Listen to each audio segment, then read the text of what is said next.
بسم الله الرحمن الرحيم. بسم الله الرحمن الرحيم. يلا يا جماعه نبدا في الجلسه الاولى في دي 2 of our 6 international conference. واللي شرفنا ان احنا المؤتمر ده مؤتمر وحدتين حديث الولاده دكتور جمعية الشمس اللي برئاسه الاستاذ الدكتور هشام عوض ومعالي الاستاذ الدكتور هشام الرجال. وبنرحب بيكم لليوم الثاني ونتمنى ان يكون العلم اللي بيتقدم مفيد وبراكتيكال جدا.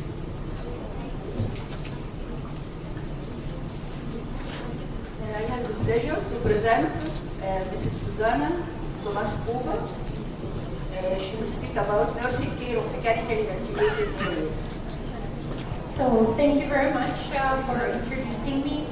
I'm a medical nurse specialist from Czech Republic, working in Praguue General Hospital. And I have some important message because I think nursing care is not just about the nurses, it's also about the doctors, because all of us, we need to know how to deal with the patients and what are the important things we need to do. It's not too many things, but there are the most important points how we need to deal. Whoops. We need to deal with. It's not working. Yeah, it's working. So why do we need to focus on the nursing care? That's one of the objectives we have. Do you know what is the important point? Why do we need to do that? Anyone has an idea? Because she is really the most important member is Actually, yeah, you are right. So, and the thing is that nurses are there 24/7 and they are the crucial part who are actually taking care of the patient. So if they don't know how to do it, they can fail your setup of the ventilation and they can fail the whole treatment. And also, the thing is that you have to know, because maybe there are junior nurses or junior doctors you need to teach, so you should know how to do proper care. So we have some strategies how to support the neonate during the ventilation support.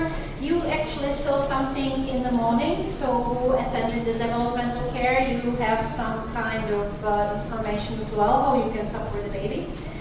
And the developmental care approach is very important to promote parental bonding, which can also help you with some ventilation strategies. So to involve the parents, it can also help you with successful ventilation.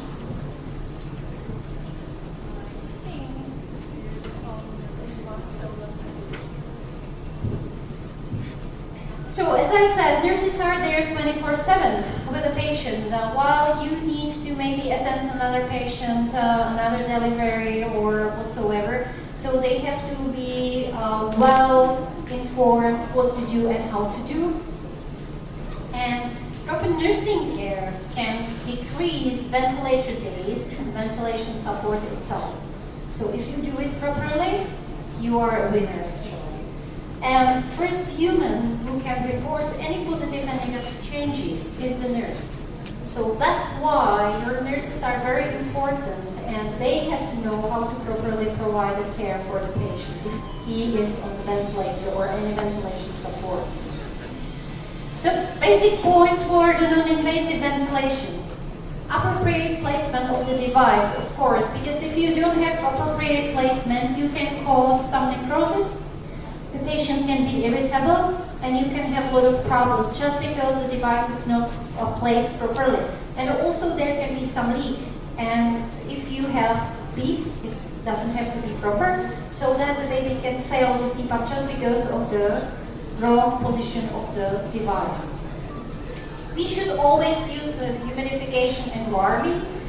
So what we did, we also humidify and warm the gas if we are in the labor and delivery room. We were able to set it up, so even if we use NeoPAP or the other device, we do it even in the labor and delivery, especially with the extreme preterms, so that we are sure that we don't decrease the body temperature just with a normal air which is not humidified and warm. So if you can do it, and you can actually easily do it with some devices you already have, so you don't have to purchase anything special. So So you can try to set it up with the farmers. You already have the humidifiers, which are normally used in the ventilator. So that's what we used actually. So it's not any special device, it's just a device that we have available for the ventilators. Checking nostrils and repair for the pressure ulcers and alternating masks and nostrils. I saw that you use Traeger ventilator, right, for the CIPAPs. So they have nostrils and they have masks, so they can provide you with both. So you can alternate every pair. So for example, every 6 hours you can change the nostrils and you can change the mask. It's possible. And what is important, to use anything to protect the patient's skin. So if you have higher incidence of pressure ulcers from the nostrils or the mask, then you can put some kind of protection from the hydrocolloids and you can just cut it. Or some companies are providing ready-made devices what you can use, but I know that it may be a bit more expensive.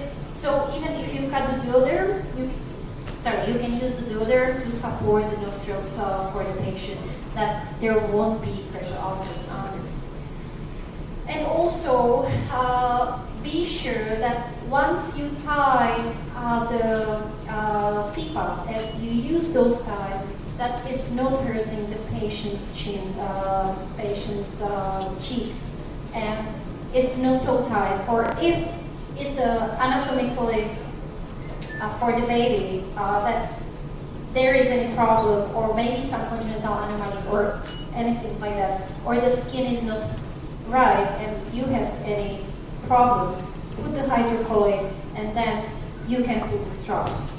All right, or put the gauze if you don't have hydrocolloid, but put some barrier on the skin that you will not damage it. So because I can see also sometimes that yes, it's so tight, and because the nurse wants the PEEP to be as it was written on the order, so she tries to tie too much, and then it's also not good because then you have pressure ulcers on the nose, in the nostrils, and also you can have pressure ulcers on the cheeks. So that's very important. So what is important for the nurses or for you to support it and supervise it is the positioning. We were talking about a lot in the morning, so be sure that the babies are in the correct position. So also for you, if you try to sit and if you try to put your shoulders like this, as we see sometimes our babies lying, and then you turn the head on the side, and try to take a deep breath. Try it. How is it? Difficult. It's difficult, right? So then, if you tuck your shoulders in and put the head in a neutral position, try to take a deep breath now. It's much better, right? So be sure that your babies are in the correct position, because also the position can fail your ventilation. So if it's not correct, and if they are lying in an unpleasant position, they can have problems, then you are increasing the respiratory distress, and then you can fail the CPAP. Skincare, that's the thing I was talking about. So use hydrocolloids to support the skin of the patient. How about the suction? When do we do suction? If we have non-invasive ventilation. Do you do it regularly during your care?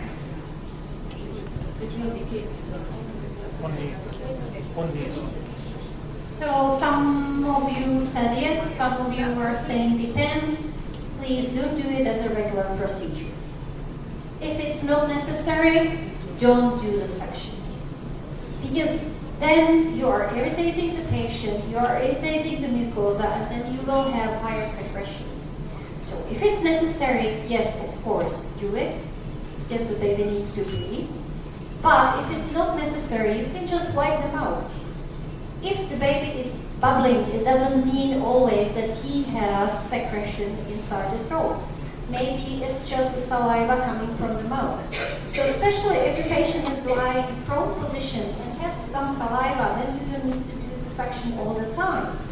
So always consider whether it's necessary for the patient or not. You can also auscultate gently. So even if the patient is sleeping and you are concerned that you need to suction or not, just quietly go into the incubator, try to auscultate whether it's necessary or not, and then do it, or you don't have to do it if it's not necessary. Okay? So please don't consider it as a routine procedure during each care or whenever you see some saliva, for example, coming from the mouth. Family involvement is very important, and you will see some pictures even for the extreme preterms. They are kangarooed on the CPAP or on the ventilator. It's important to involve the mother. If you do kangaroo care, they have much better breathing pattern. They have a better sleep, so they can also help you while you do suction procedure, while you are setting the CPAP, while you are doing suction from the ET tube. Always you can use the parents to help you. And actually, the first thought of the mother is that she failed, but it's not true. So you have to show her that she is a valuable part of the team and she can help her baby. To have also her psychological side much better than when she came the first time. Because that's, I think, normal if we deliver extreme preterm, that we will blame ourselves, that it's our fault. Because of us, that's why the baby was born. But it's not true, so we have to take them into consideration, and it's very important. Care coordination, that means that there is no rule that someone will touch the baby unless they ask the bedside nurse. Whenever you need to go and touch the patient, you should cooperate with the bedside nurse and see whether there is a time for care or not, whether the patient is awake or not. Because if you will wake up the baby every now and then he will not grow up properly, he will be disturbed all the time, so he will be awake, irritable, and then he can fail again. So it's important to coordinate the care all together. And no crying strategy of the CPAP. Do you know why?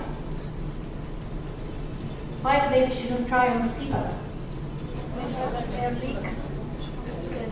Okay.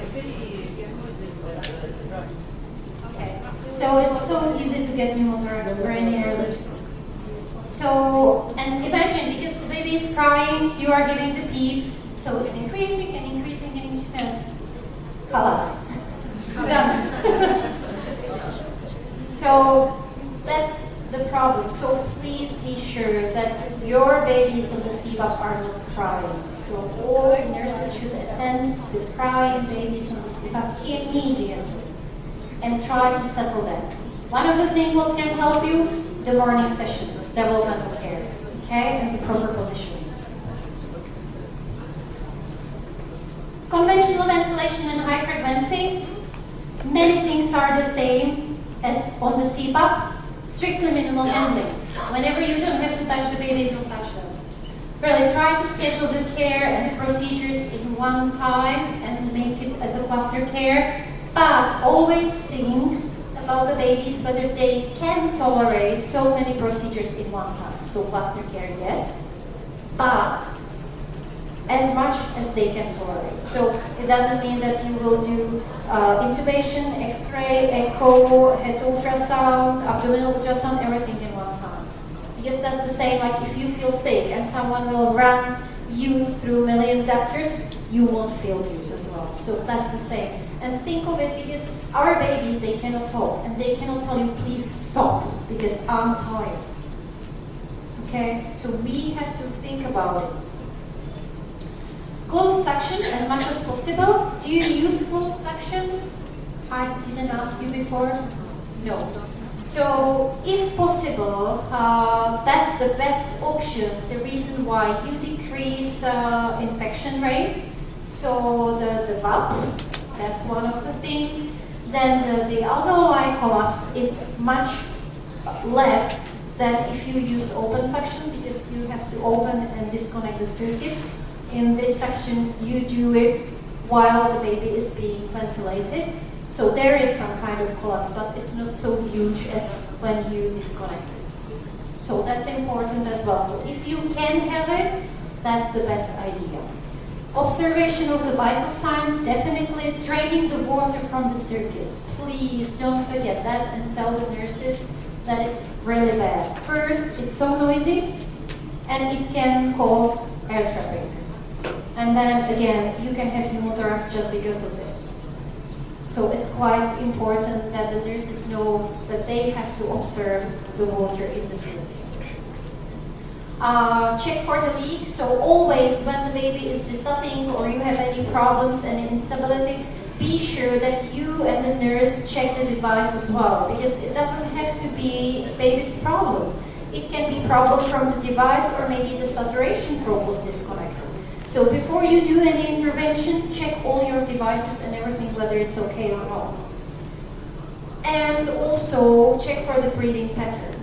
That's also important, and teach the nurses how to do it, how to check the breathing pattern of the baby while the baby is on the high frequency or on the ventilator. It's important because then they can report you any problems and they can catch it quite quickly, and then they call you in a time you really need to be called. And they won't call you all the time and stuff like that. And please be sure you do proper pain management. Okay? Can you imagine you will be on high frequency? Who wants to be on high frequency from this team, which is here? Okay. So be sure that sometimes it's really irritating for the baby. So I'm not saying to give them pain sedation and painkillers immediately. No, I know we need them to breathe and we need them to work together with the ventilator, but be sure that we use some kind of relaxing stuff. So either hip positioning can help you, that's one thing. You can give them sucrose. I know it's not available here, so give them dextrose, 20%. It's available, right? Because you use it for your patient. Use mother's milk if you have. If you don't have anything, okay, use formula, but I didn't say that. So yeah, but if you don't have any other resources, it's better than nothing, okay? So try to calm the patient down before you reach the medication. If it's necessary and the baby is not calming down, okay, you can use some other strategies, some other painkillers, fentanyl, whatever. But please consider whether it's pain or you need to sedate the patient. Because once you sedate, but the patient is in pain, the patient will still feel the pain, but he will be sedated. So it's the same if I give you like 6-phenylcholine and I'm going to intubate you. That's exactly the same. Because you will feel it, but you won't be able to fight it. So that's the same for our babies. So please consider the pain itself and the painkillers, not the sedation. So suction strategy. So first thing we said when it's needed, that's important. No excessive suction. No excessive suction. Just go there once, twice, and finish that. Shouldn't be harmful for the patient. Yeah, exactly. So, and auscultate and teach the nurses how to auscultate whether there is secretion or not. It's important that first, before they start to do suction, they auscultate the patient. They have to know how to do it, because then you won't have excessive suction. And I can tell you, we have ventilated patients which are being under suction maybe for 24 hours, maybe for 48 hours. If they are fine, we don't do it, okay? So, really, and what we do, we auscultate first, then we go and we do the suction. So if it's not necessary, we don't do it at all. How do we suction mouth and nose? We mentioned that only if it's necessary. Why do we do mouth first? Excellent. So if we do nose first, then the baby is going to aspirate everything what he has in the mouth. Perfect. So then nose, use nasal aspirators instead of the catheters. That's better because you are not going to hurt the mucosa. So that's important. And catheter only if it's necessary. Only if you really need to go deep and you don't have any other device, all right? But what you can do if you don't have any nasal aspirators, you can gently cut the syringe and use the syringe. Put the syringe from one side to the suction catheter, and from the one which is not sharp, put it slightly in the nose, just at the beginning, and do the suction. So you can help yourself even if you don't have the purchased devices. So it's possible to do it, okay? And for what section do we use aqua, and for what section do we use normal saline? When do you put aqua? You don't use? Okay, so this is the water. Okay, whenever you do suction from the mouth, use the water. Have you ever tried to taste the normal saline? It's horrible. Promise, I tried.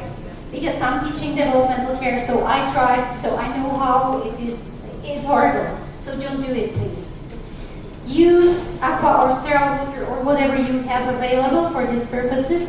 And the saline, if you need to do suction for the nose or the ET tube. And when do we use the normal saline for the ET tube? When? Okay, whenever you need to get out the thick secretion. So if it's necessary, not always. Because if you need the saline in there, you will have more secretion. So if you don't need it, don't use it. Okay? Once you see that it's so thick and you cannot get it out, that's the time you do installation of the neural saline. Okay. So that's what we went through. So how to comfort the baby during suction? All the babies should be swaddled and in comfortable position, whether you do ETT or whether you do oral or nasal suction. Sucrose or any other should be given. Proper position. We can do it while the mother is cuddling the patient. So if you do kangaroo or if the mother is cuddling, then you can do it as well. And the patient will react much better than when he is inside the incubator. Talk to the baby. It's very important. They will calm down. And there are studies right now that even music therapy works, so you can use it for the pain relief. You can use your Quran inside the incubator. And it's proof that it works. So you can do it as well. So, and do it always very gently, as if you are the one who's being suctioned. So imagine yourself that someone is going deep into your trachea or into your nose and mouth and doing suction for you. You won't be happy. So please think of it while you do it, because it's important. Developmental care, we spoke about a lot. So just to recap, kangaroo care, very important. You can do it even for ventilated patients if they are stable. Parental bonding, definitely yes. Even half kangaroo, I showed it today, that the mother can lean into the incubator if she cannot take the baby on her chest because the baby is unstable, so she can stay there. Section with parental support, so the mother can hold the baby. Instead of swaddling, she can hold the baby, she can hold the head, hands, whatever, and she can help you with the procedure. You can make a bundle of care so that every nurse and every doctor will do exactly the same steps. And minimal handling and cluster care. That's what we said. It's very important. And then you can see that it's really possible. That's our little baby on high frequency. That's our father. And you can see that it's 24 plus 3, 5 weeks old baby, still ventilated. This is 22 plus 3, 19 days old baby, which is on the CPAP. So we have these little ones on the CPAP as well. And it's not a problem, it's just about the nursing care. If you have proper nursing care, which is not failing your CPAP, you can have these extreme preterms on the CPAP.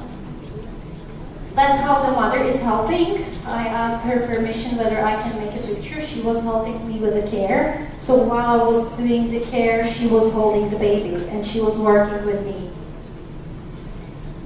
That's again how the patient looks like. That's what I don't want to see. That's the crying baby on the CPAP. And I was very lucky that I got this picture. And we do even, that's exactly the same baby what you saw before, 22 plus 3 on the CPAP. So she was around 20 days old, and she was on the mother's breast. Of course, not for the breastfeeding, but for the colonization and non-nutritive cycle. Thank you very much.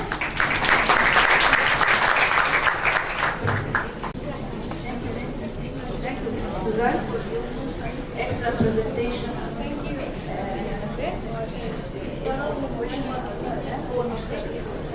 Questions are after the first. Okay. فين يا دكتور فين؟